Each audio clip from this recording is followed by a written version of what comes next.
नमस्कार मित्रांनो, ज्ञानयोग आणि कर्मयोग यातील नेमका फरक काय आणि स्वतः भगवान श्रीकृष्ण या जगात कर्म का करतात, अत्यंत महत्त्वाच्या प्रश्नांची उत्तरे आज आपण शोधणार आहोत. भगवद्गीतेच्या 3ऱ्या अध्यायातील म्हणजेच कर्मयोगातील श्लोक क्रमांक 23, 24 आणि 25 हे असे श्लोक आहेत जिथे श्रीकृष्ण स्वतःचे उदाहरण देऊन सांगतात की ज्यांनी कर्म सोडले तर या सृष्टीचं काय होईल. एका खऱ्या नेत्याने किंवा श्रेष्ठ माणसाने समाजात कसे वागले पाहिजे याचे अप्रतिम मार्गदर्शन यात आहे.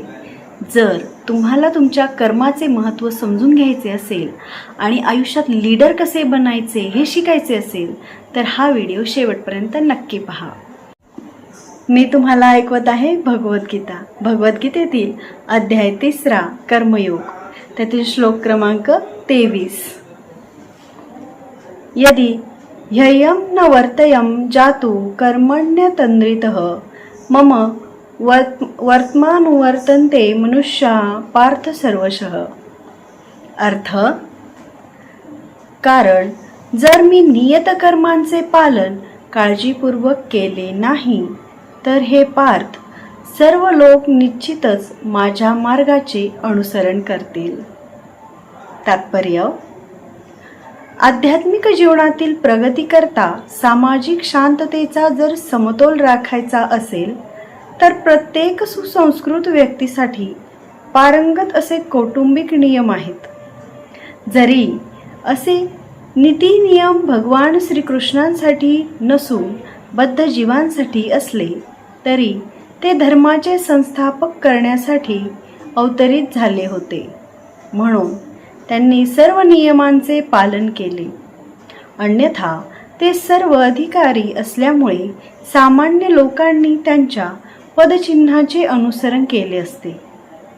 श्रीमद भागवतावरून आपल्याला समजते की भगवान श्रीकृष्ण गृहस्थाश्रमीयाने नियम पाळावयाच्या सर्व धार्मिक कर्तव्याचे पालन करीत होते. श्लोक क्रमांक 24.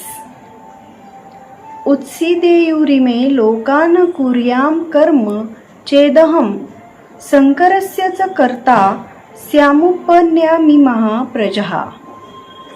अर्थ, मी नियत कर्म केले नाही तर हे सर्व ग्रहलोक नष्ट होऊन जातील. अनावश्यक लोकसंख्या उत्पन्न करण्यास मीच कारणीभूत होईल आणि त्यामुळे सर्व प्राणीमात्रांच्या शांततेचा मी विनाशक होईल. तात्पर्य, वर्णसंकर म्हणजे अनावश्यक लोकसंख्या होय, जी सामान्य समाजाची शांतता भंग करते. सामाजिक शांततेचा प्रतिबंध करण्यासाठी शास्त्रप्रमाणित नीती नियम आहेत, ज्यामुळे प्रजा आपोआपच शांत आणि जीवनातील आध्यात्मिक प्रगती करता संघटित होऊ शकते.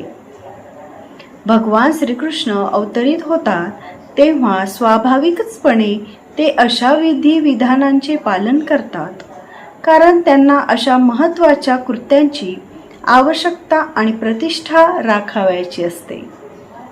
भगवंत सर्व जीवांचे पिता आहेत आणि जर सर्व जीवांची दिशाभूल झाली तर अप्रत्यक्षपणे त्यांचे दायित्व भगवंताकडे जाते.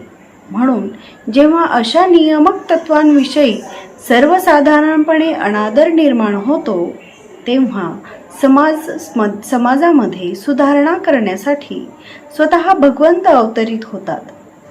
तथापि आपण काळजीपूर्वक जाणले पाहिजे की जरी आपण भगवंताच्या पदचिन्हाचे अनुसरण केले पाहिजे असले तरी आपण त्यांचे अनुकरण करू शकत नाही. अनुसरण आणि अनुकरण या कृती एकाच पातळीवरच्या नाहीत.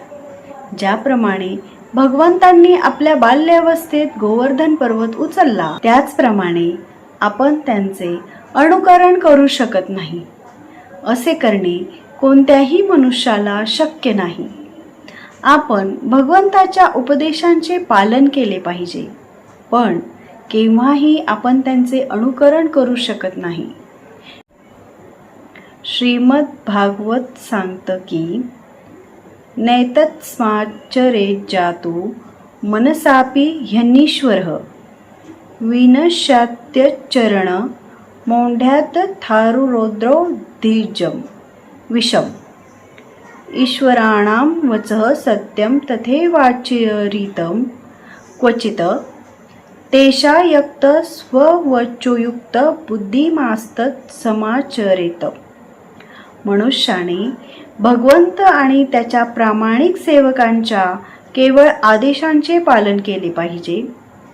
त्यांचे उपदेश आपल्यासाठी सर्व दृष्टीने हितकारकच असतात आणि कोणताही बुद्धिमान मनुष्य त्या उपदेशांचे यथार्थत्वाने पालन करेल.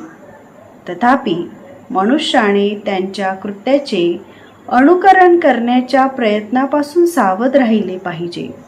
भगवान शिवांचे अनुकरण करण्याच्या प्रयत्नात व्यक्तीने विषाचा समुद्र पिऊ नये.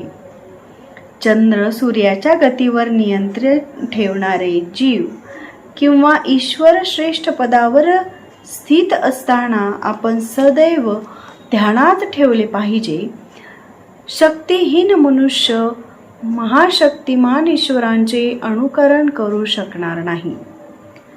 भगवान शंकरांनी महासागरा इतके विष प्राशन केले, पण सामान्य मनुष्याने अशा विषाचा एक थेंबही प्राशन केला तरी त्याचा मृत्यूच होईल.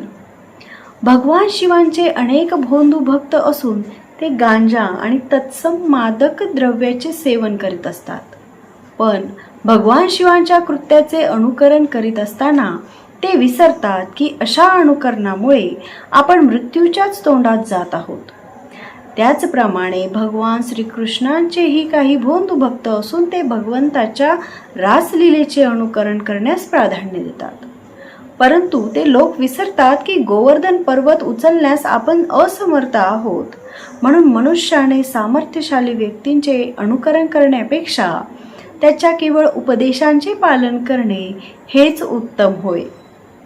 तसेच मनुष्याने योग्यतेविना त्याचे स्थान धारण करण्याचा प्रयत्न करू नये. आजकाल भगवंताची शक्ती नसणारे अनेक तथाकथित अवतार आढळून येतात. श्लोक क्रमांक 25. सक्ताः कर्मण्य विद्वांसो यथा कुर्वन्ति भारत कुर्याद्विद्वांस तथा सक्त चिकीर्षुलोके संग्रहम्. अर्थ,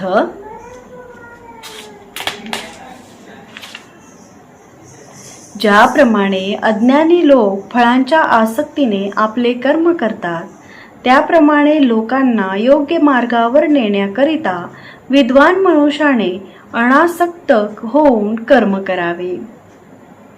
तात्पर्य: कृष्ण भावना भवित असलेली व्यक्ती आणि कृष्ण भावना भवित नसलेली व्यक्ती यामध्ये त्यांच्या भिन्न इच्छांनुसार भेद केला जातो.